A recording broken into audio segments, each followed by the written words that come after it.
ఏపూరు గ్రామంలో తెలుగుదేశం పార్టీ 44వ ఆవిర్భావ దినోత్సవ వేడుకలు. నెల్లూరు జిల్లా రాపూరు మండలంలోని ఏపూరు గ్రామంలో ఏపూరు గ్రామ టీడీపీ నాయకులు మాలేపాటి వెంకట రమణారెడ్డి ఆధ్వర్యంలో ఘనంగా తెలుగుదేశం పార్టీ 44వ ఆవిర్భావ దినోత్సవ వేడుకలు నిర్వహించారు.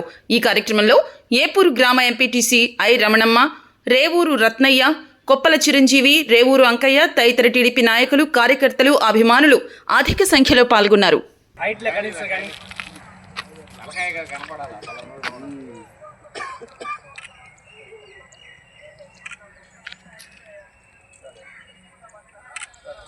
వీడియో తీస్తున్నాగా లాతారా